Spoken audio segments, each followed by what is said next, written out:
Uh, Good evening, everyone. Welcome to the Author Showcase, the podcast where we showcase authors. Or if you are a blogger, or if you do like video blogs, or if you are a publisher, those are the type of people that we have on this show. And so today we have another great artist with us. His name is Joseph Lenard. I understand that you have a book out. It's called Terror Strikes. Is that correct? Yeah. It's Joseph M. Lenard. I've got to use the middle initial because I'm Joseph M. Lenard from Michigan. There's a Joseph Lenard with books out of North Carolina. So if they like him and they accidentally buy my book, hey, that's a good thing. But what if they don't like him, right? Gotcha. Oh. So tell us a little bit about yourself, who you are. Yeah, I born and raised in Michigan, even though I'm not real fond of the winters. I do choose to stay here, for family and friends and that. Uh, I've been writing my whole life. I hold a couple dozen copyrights, but this was the first book that I felt compelled to actually release internationally because of coming out of the Wuhan virus paranoia. People are under the delusion that terrorism somehow evaporated. It all went away. All the killers put down their arms because of the Wuhan stuff or something, not true. You just haven't seen it because the news has been focused on the Wuhan stuff. And so this book is coming out now to kind of sound the alarm, and we're seeing it. We just saw the attack on Salman Rushdie just the other day. Those kind of smaller scale assaults in retribution for al-Zawahiri, also just recently being droned, are going to be stepping up. And my book, Terror Strikes, coming soon to a city near you, makes the point that this is not a New York problem or a London, England problem. This is an everywhere problem, especially if you read my Tulsa chapter in my book. They're going to be striking various other places that you might not be aware of. And like in my Naperville chapter, Teresa says she realizes she's been more an ostrich on this subject than the mama bear she needed to be to protect her child. So would you say that this is like a fiction or nonfiction? Well, I call it faction.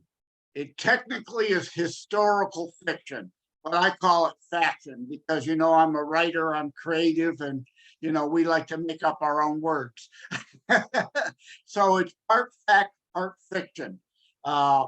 It follows Martin, who is a Detroit newspaperman, and even though it's centered in the United States, this is an international book.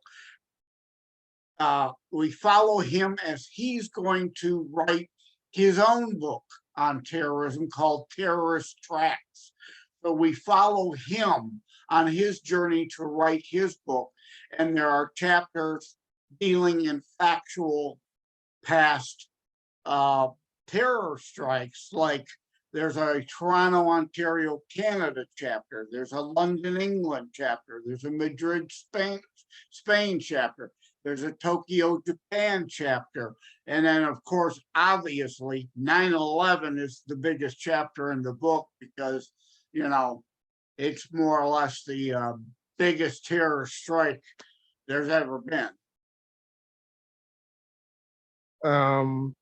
I'm curious to know how did you come up with the name of the book? That's a good question. It's kind of hard to answer that. It just did. It just came to me. And actually, most of my writings come to me in a dream. and this book was no exception. This book actually started, uh, I started writing it in 2006. It came to me in a dream, the opening of the book, and the title just, seemed to come to me too. There was just no question in my mind, for whatever reason, that would be the title. And the dream, the book didn't quite fully come together 2006 on, and then the dream started coming back again last year. So I thought, okay, this makes sense. Now is the time for this book. Now is a better time than it was back then, because of, like I said, the Wuhan paranoia. People let their guard down as to terrorism because they were focused on that.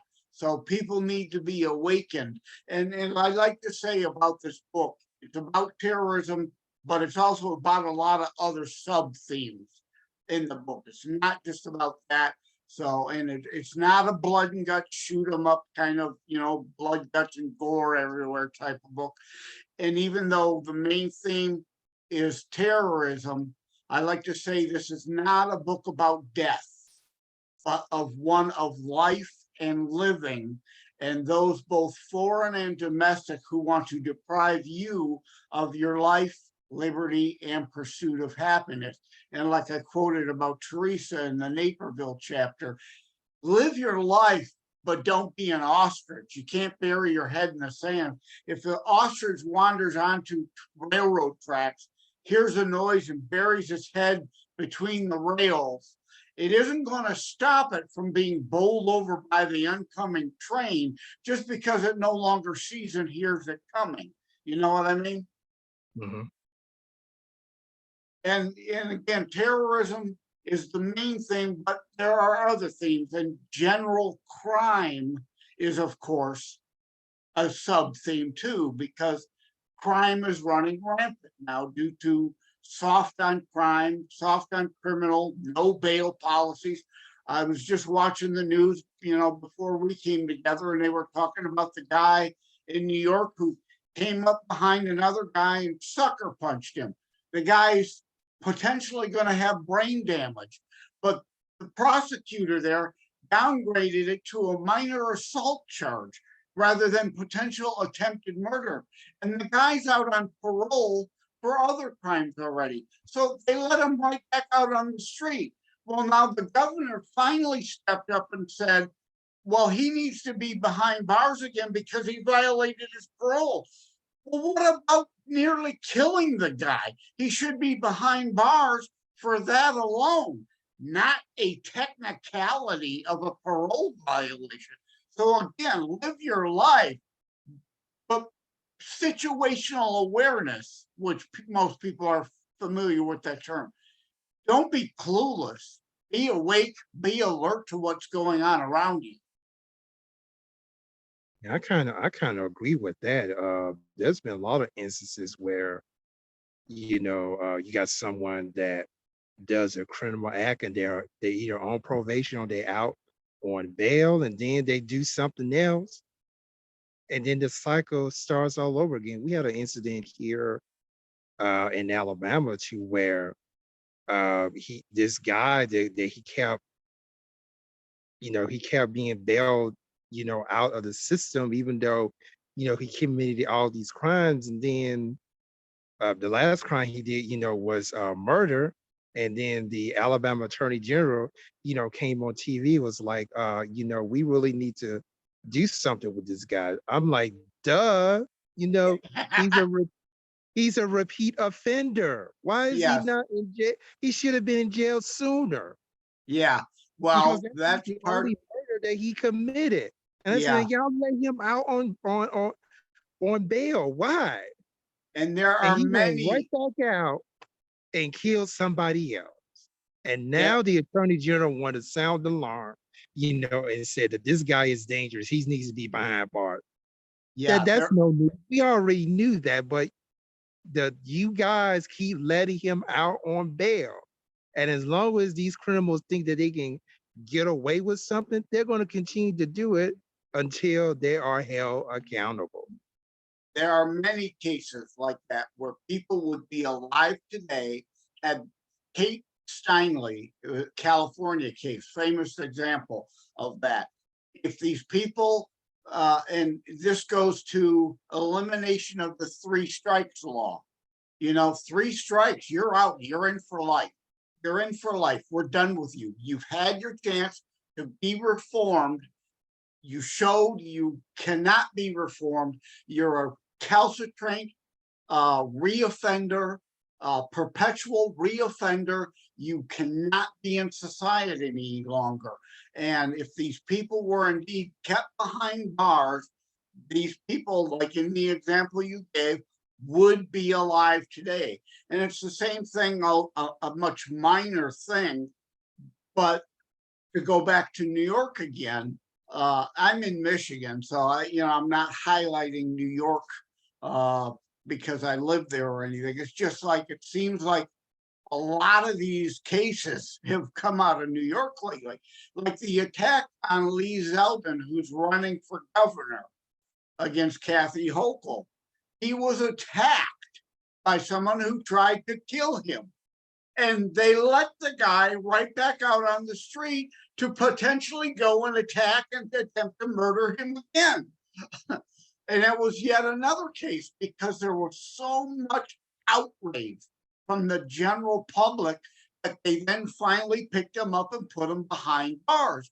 But what of all these cases? Thousands, tens of thousands, probably even hundreds of thousands of cases where these things are happening that the average person doesn't hear about because it doesn't elevate to the national news. Mm-hmm. And I really think that's a serious problem, and it does deserve a national investigation. Otherwise, you're going to have repeat offenders going out there and doing what they do, and a lot of people are going to get hurt. Here in Birmingham, there's already a conversation to where, businesses are going to leave, Birmingham if the crime rate continues to rise. And I cannot blame them because if I was a business owner, which I am, I would want to be in an area to where I know that I'm going to be safe, that my business is going to be protected, and the people that are patronizing me, they're going to be safe too. And if not, I'm like, bye. Yeah, Because look I at cannot put. California, the other coast, all the Walgreens that are shutting down because they literally changed the law that as long as you steal under $750, they will not prosecute. So there are literal roving bands of mobs mobbing Walgreens and 7-Elevens. They're closing in California because they can't deal with all the theft that's going on. So they're shutting them down. And who does that hurt the most? Of course, seniors who can't get out and about, who depend on that Walgreens for their prescriptions. And it's gone now. Is that one of the themes that is in your book? Yeah, this is a sub theme in the book. Terrorism, of course, a crime. And yeah, these other lesser crimes and the no bail fail policy is a sub theme of the book. Another sub thing, not to be morbid, but it is a book about terrorism. And even though I say it's about life and living, is suicide. Because you have our soldiers fighting the war on terror coming back with PTSD, and on average 22 vets a day commit suicide. And it's not limited to that. First responders now are under assault with the defund the police movement, and that their 3 law enforcement officers earlier this month committed suicide in Chicago. They didn't die due to the gang violence in Chicago streets. They took their own lives. And also terrorism, there's a thing called survivor's guilt. Well, you get that with being a survivor of crime or even to being a survivor of a car accident. The Why did they die, but I'm still here? Depression and thoughts of suicide. So I deal with that serious subject too, but it isn't all 100% serious, because I like to say, remember, things could always be better, but they could often be worse. And we need to keep a sense of humor. So there's also a chapter called Comic Relief, where I lighten the tone a little. Things are so serious nowadays. We've got to try to maintain a sense of humor about ourselves, or we'll go crazy. We'll be balled up in the corner in a fetal position, crying all the time. You, is some of your I heard that some of your chapters are like names of different cities. Is that correct?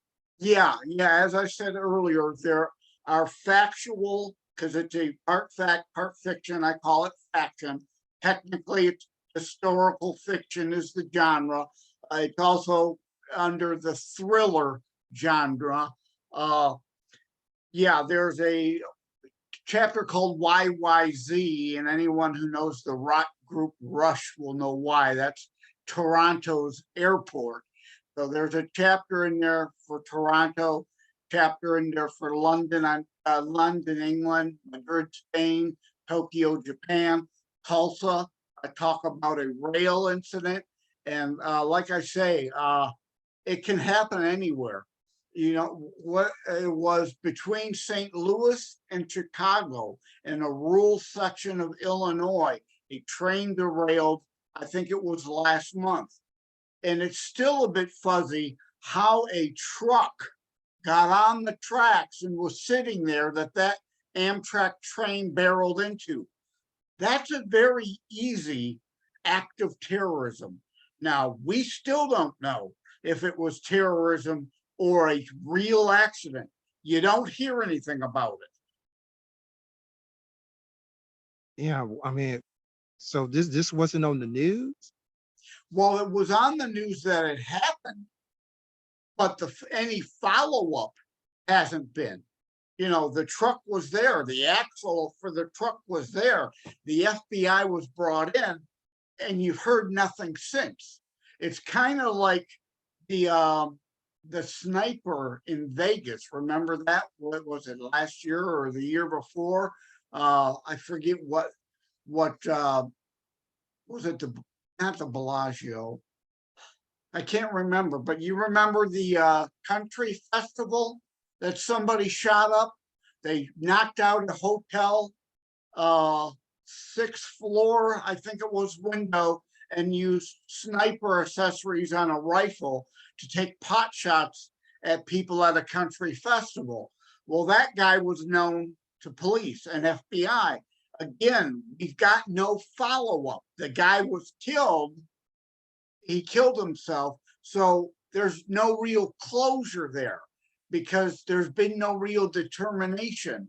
We know how he got the weapons into the building. We know how he got the weapons, but we still don't really know a full motive. I remember that vaguely, but the one that kind of stuck in my mind is, you know, a guy went into a movie theater outside of, I mean, in Aurora, California, and shot that up. That's the one I remember. Yeah, And the actually, Batman incident. yeah, and he actually was wearing a Batman costume. Exactly. Exactly, which is why theaters have banned costumes now, which is silly. You should just, if you have costume nights, you search people. You need to step up security. Yeah, I mean, there's that. Mass shootings are happening at a heavy clip. And another one that really sticks in my mind was Waukesha, Wisconsin, just this past December. The news reported that the guy ran an SUV down a parade route running over people. Yeah, I Well, they remember. reported it as if it were an accident. And the minute it was discovered, he was purposely turned down that street, purposely mowing down people. They stopped covering it because it was a jihadist act of terror. And again, to our other point, he was known to police. He used the exact same SUV the week before to attempt to murder his significant other by trying to run her down. If he'd have been in prison awaiting trial for that attempted murder, those people would be alive today. Mhm. I don't understand till, life of me that the police, they know that these folks had committed, other serious crimes, yet they still allow them out in the streets. That right there just baffles me. Yeah, well, we You need to could have make the distinction here. It's not the law enforcement officers, the Leos. The Leos aren't the problem here. The problem are the mayors and the governors, the district attorneys and the attorney generals of these states being soft on crime and saying, I'm not going to prosecute, or always constantly lowering charges. We see this all the time. They constantly want to enact new gun laws against the average citizenry, while meantime, in a lot of these these centers with these George Soros funded DAs and AGs, they're pleading down offenses. The person's caught robbing somebody with a gun, and they lower the fence to plead guilty to robbery and will drop the gun charge. Well, if you were really serious about gun crime, you'd actually prosecute these people for these gun offenses. Yeah, I definitely agree with that. I think that and I can definitely agree that there's when it comes to gun control, we're not having a conversation about it as it relate to the criminals. We're talking about it from a standpoint of we should hold law-abiding citizens accountable, and that's kind of backwards. Yeah, That's that's exactly. that's kind of backwards. It's kind of like you criminalizing the good people and you giving the bad people a pat on the back. That's just straight up backwards. Yeah, and that's an important point to make also. I often share on social media a meme. The average death toll in a mass shooting where you rely upon the police to show up because it takes time for a 911 call, for it to be processed, for the law enforcement to be dispatched, for them to organize and go in and stop the shooter. The average death toll is 14 and a half deaths, where there is a good guy, a law-abiding Second Amendment gun holder with a gun who stops the criminal before the police gets there. The average death toll is 2.5%. But they don't want those stories to be told. They don't care about them extra 12 people being killed because it's all about a political gun control of average citizens' agenda, not really law and order. Okay, so I'm confused now because so we go into politics a little bit, where you got one party that says they're for law and order. This is not what law and order looks like. When you let the bad guys go free and you prosecuting the good guys who are not doing anything. How is that law and order? I'm like confused. Yeah, exactly. And yes, I try not to dwell, but like I say, I sat down to write a honest book with the main theme terrorism, and you can't deal with terrorism without dealing in both religion and politics to some degree. It's part of their stated purpose. And therefore, like I say, then that falls into the sub theme of failed no bail policy. So, yes, there is some politics involved in this book. Do you believe that there should be a catch bail system? I'm sorry, I didn't catch that. What about bail? Yeah, do you believe that there should be a cash bail system, or should that be determined by the state whether or not, each state wants to have that system?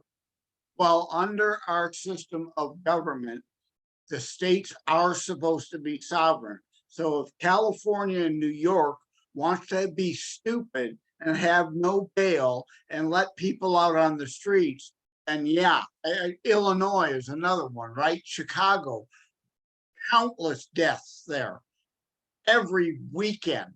There's like 20, 30 deaths every weekend, but yet they let these people right back out on the street. You get to vote with your feet and go to a state where they will be more tough on crime. And, we don't have a no bail policy here in Michigan. We do have a law that recently passed that I do agree with. I agree there should be some criminal justice reform, but this ridiculous notion that criminals are somehow actually the victims is ridiculous. We have a law that allows for expungements on your record. So, low level petty crimes when you're young, or minor drug offenses, I'm not talking about drug dealing and that. Low level offenses, you should be able to, if you've done your time, and you're not a criminal anymore, those should be able to be expunged from your record. So I don't oppose, criminal justice reform to some degree, but there are people that are just, as you pointed out yourself, just seem to be insane with this notion that if we're nice to criminals, if we just keep letting them back out, maybe they'll just decide to all of a sudden be nicer and not commit crimes. I'm gonna give you a perfect example of something opposite of what you're saying. So in Jefferson County, here in Alabama, we had, a repeat murderous offender. And okay, the system, they kept bailing him out, kept going back, in the streets and, doing whatever. Now in Jefferson County, there are actually two district attorneys, not one.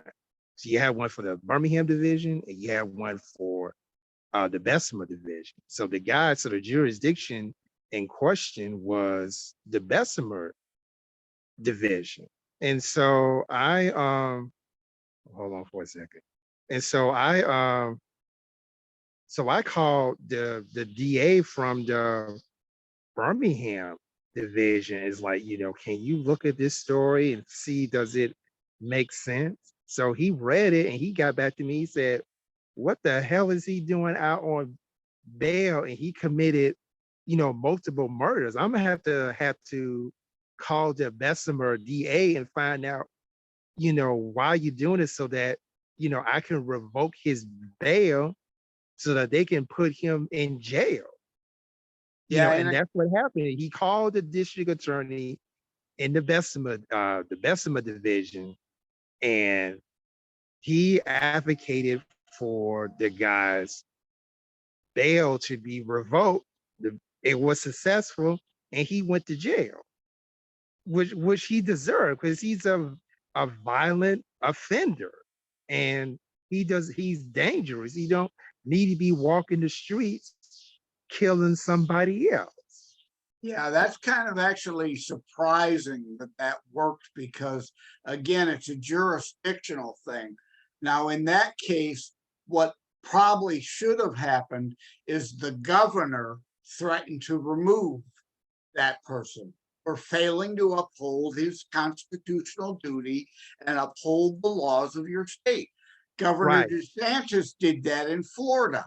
He removed a DA for failing to uphold his constitutional oath and to uphold the laws of Florida. Now, of course, the Soros-backed idiot is suing the governor now to try to get his job back.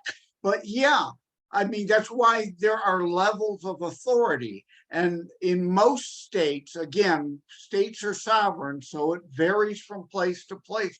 But most places, the governor has the authority to remove somebody for negligence and neglect of duty. Right, because what if God forbid, that, this guy is still out on the street, going back to the example I give, he gets out again and then he kills someone, and then, that person, the loved one of the person that got killed, sues the county. Well, Yeah, or sues the state. Well, whose fault is that? yeah, Is, exactly. the DA, and the governor, like you said, negligent, Yeah, and that person will have, a case because that person did not uphold his or her constitutional oath, to defend the law, to interpret the law, to execute the law, which is negligence, and that person, that loved one, within his or her right to sue the county and sue the state for negligence, and that person will win a big sum of money. yeah. Well, yeah, because the money is one thing, obviously, because then they're going to come to you to steal money out of your pocket to settle that lawsuit. But Right. but what about your life? What if it's your life that is potentially lost next in your family? There's no amount of money that can bring a person back who was killed Yeah. by someone who should have been behind bars. So in other words, if they just do their job, then we wouldn't have that problem to, begin with. And folks, that's why voting is so important. Okay. This is why I keep saying that elections have consequences, Yeah, because we are not paying attention to the people that we put in office. We go by, I went to school with this guy, or, we work at the same company, or we're part of the same organization, we're part of this same fraternity. Y'all need to get that mentality out of your system. Just because you know that person personally does not necessarily qualify them, to do the job. That's why I keep saying election have consequences, because we do not watch who we elect, into office, and then when they get in there and they messed up, that's when you want to complain. It's too late. You got yeah, 2 years, 4 years, 6 years to deal with this person until the next election. And yeah. so that's why I'm telling y'all right now that y'all need to really be careful who y'all are. And I think that by you writing this book, that you really are exposing some things and you don't even realize it. Even Oh, though that this oh, book I is, do. it's a historical, fiction, book. Some things that in this book that are being exposed about what's really going on, in America. Yeah, And one of these days I would like to get a copy of that book so that I can read it. yeah. And you've got to vote, like you said, not on personality and not on what they say. I don't know if you're Christian. I was born and raised a Catholic. I'm not trying to push my faith on anybody here, but there's right and wrong. Even if you're not religious, you should have boundaries of morality and immorality and right and wrong. You Mhm. shall know them by their fruits, as the Bible says. Again, you don't have to be a religious person to understand that passage. You have to judge based on outcome of their policy, reality, not the delusional rhetoric they spew and the empty promises they make. When you see they've broken their promises and they are harmful to your life, liberty, and pursuit of happiness, you've got to vote them out. And these politicians are all elitists. They're living, while they're talking about defunding the police, a lot of these clowns, they live in private gated communities with their own armed to the teeth security protecting them. So it doesn't affect them.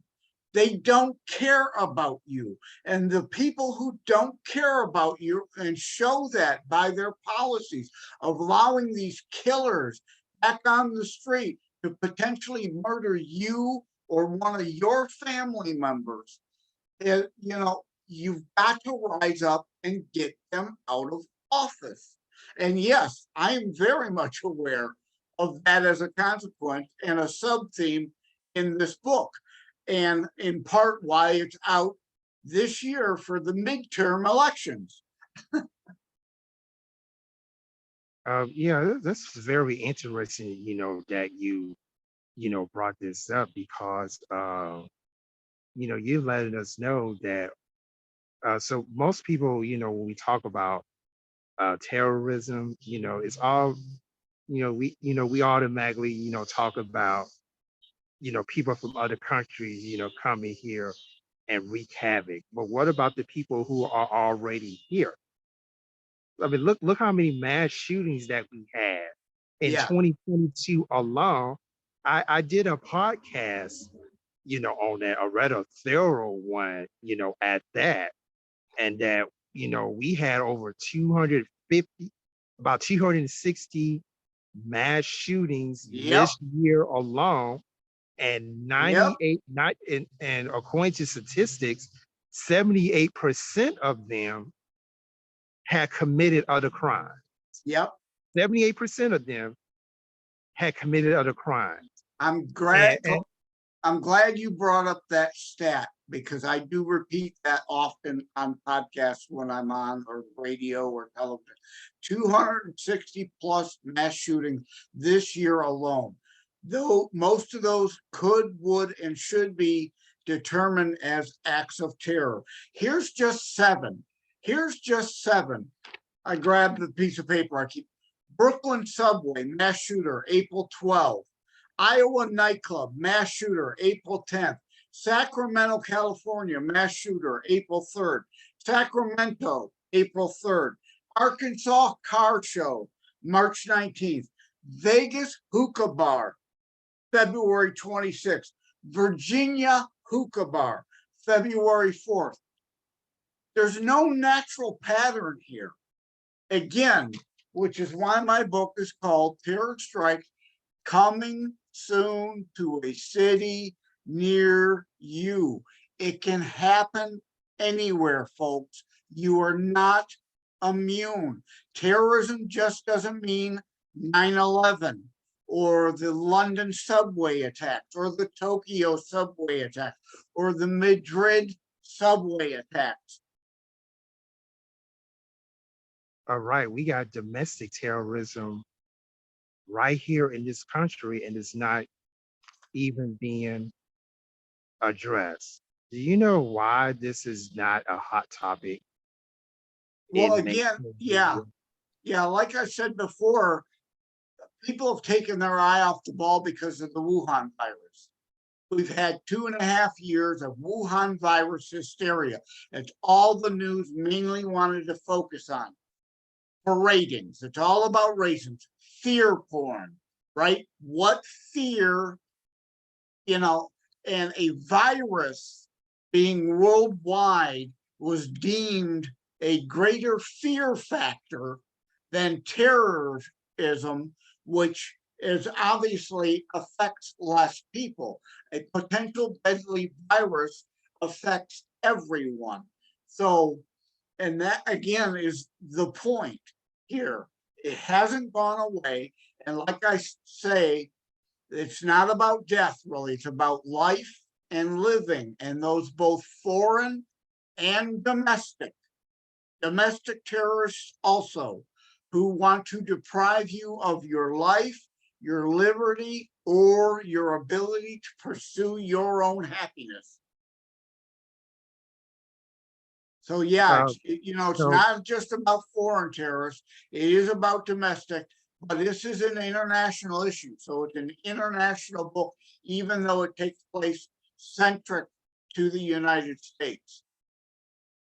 you mentioned some of the sub themes, of your book. Did you mention the primary theme of your book? Well, terrorism, yeah. I mean, it's the overriding theme that ties it all together. And like I said, Martin, who is a Detroit newspaper man, decides to write a book on terrorism. So in a way, it's art imitating life. My character is not me, it's a fictional character. All right. Mhm. So I'm not saying Martin is me, but the book imitates my life to that degree where I'm writing a book on terrorism about a guy writing a book on terrorism. You know what I mean? Okay, so you kind of pulled a dragnet, huh? The story that you are about to watch or read is true, but the names have been changed to protect the innocent. Well I, put. I got it. That's well put. Except for that's not entirely true because in the factual chapters, like I say, with 9/11 and Tokyo and Toronto, the Toronto 18, Madrid, I name names. Those are real names. Those are real terrorists. They've been convicted, so they can't sue me. I can say their names. You can look it up. It happened. Okay. Uh, yeah, But yeah, there are fictional I just characters want I just all want to throw a around little bit that, of humor in. fictional characters all around that to make the story flow. Like Martin has a friend inside the FBI who is helping him. Uh, that again is a little bit of art imitating life because I'm not ex CIA or ex FBI or anything like that, but I know people. And obviously, I can't share anything that's confidential, top secret, or classified in this book. I don't. I share things that can be shared and hint at other things that are on the radar of Homeland Security. We getting ready to wrap up in about 5 minutes here. Is there anything else that you would like to share? Well, obviously, I need to share where you can find me if you want to reach out about the book, or maybe you've got a story in your head you're thinking about going through an assisted publishing firm to write a book and put out a book. I'm more than happy to talk to you about that too, not just talk to people about my book. I was just on a podcast yesterday where the whole focus was about the publishing, writing and publishing process. But I have two websites, terrorstrikes.info, not .com, terrorstrikes.info. That's the book's website. And I also have an author website, josephmlenard.us. Now, there's no O in Leonard. People like to put an O in it. It's spelled Lenard, but it's not French. It's not pronounced Lenard. It's josephmlenard.us. And there's a contact button on either of those sites. But if you want to buy an autographed copy of the book, because still with the COVID and everything, I'm not doing in-store book signings, but you can get an autographed copy from terrorstrikes.info/buy. And as long as you've got a US household to mail it to, I will send you an autographed copy of the book and include free shipping through terrorstrikes.info/buy. And Are then you also obviously there's a lot of other stuff on my website, other interviews I've done, reviews of the book are there. There's even a page dedicated to my father, Ted Lenard Jr., who had a polka band called the Polka Kings. That's where I get my creativity from. Though I got into music in my early years, but I didn't sign a record deal with anybody. Whereas they released three albums, so I stuck with short stories and novels. It says in when you sent your description that you've been an activist. Yeah, well, in Michigan, yeah, I'm a political activist. I'm not just a writer. I'm a vlogger, a blogger, regarding political issues here in Michigan. Yeah. Real quick, can you talk a little bit about what some of the things that you dealt with as an activist? Well, just these issues that we're talking about now. I mean, the issue of no bail. Fortunately, unfortunately, we've got a weak on crime governor, but thankfully, the city of Detroit itself, which I'm in a southern suburb of, uh, Chief James Craig recently retired. He tried to run for governor, but he didn't win the primary. He was a tough law and order guy, and the guy they hired to replace him in Detroit is also a tough law and order guy. And in the last election, there was a George Soros funded weak on crime prosecutor, but we defeated that person. Kim Worthy is currently the prosecutor for Wayne County, and she's pretty much a tough law and order person herself. So we have those battles here too, but thankfully we don't have the clowns like New York and California and Illinois have. Oh, that is fantastic. Are you still into political activism, or you just solely focus on your writing? Well, right now I'm solely focused on promoting the book, obviously, but people need to understand, as like we've discussed, Mm. political issues that we've discussed are in this book. So this book provides a greater reach and a louder voice for those issues than I would just speaking to small crowds about all around Michigan. So this takes those issues nationally and internationally. So I'm still kind of a political activist. The delivery is just slightly different. Okay, yeah, I got it. Okay, so uh, again, every time I have different people on these podcasts, I walk away learning stuff because every day I'm a student. Oh, I we don't all see are. myself. We I all see are. myself every Yeah. day. Every day I'm learning. Every day I'm learning something. And when we bring people on, like this gentleman, here, uh, you get some really interesting conversations, going on. And the people that are on here, these podcasts, they're really dropping knowledge. So I really encourage you to get this book, even though it's a historical fiction. It's talking about some real life stuff, and some of the conversations and all dialogues that we have here on this podcast is definitely in this book. So I definitely encourage you to read this book. So are you a self-published author, or are you with a publishing company? I'm with McHenry Press, and you can find them. But yeah, like you were saying, we're all learning. No one knows everything. If anybody tells you they know everything, run away. They're Oh, an you mean idiot. like these people that call themselves gurus? I hate that word. Run. If they Yeah, tell you that if they say I'm a financial guru, run. Yeah, and it's like I like to joke on the internet. I've got a meme that says, "I'm not a know-it-all. I just play one on the internet." Because again, you gotta keep a sense of humor, folks. And like Uh-huh. I say, there's even a comic relief chapter in a book about terrorism.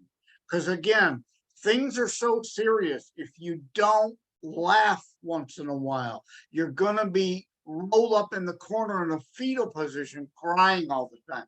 Maintain your sense of humor no matter how serious the things are going on around you. Okay, we're gonna have to wrap up here. We got another segment that's coming up in a couple of more minutes. But thank you so much for being on the show. And stay tuned. We got another guest that'll be coming on here in a few minutes. So we're gonna take a few minutes to prepare for that person to come on.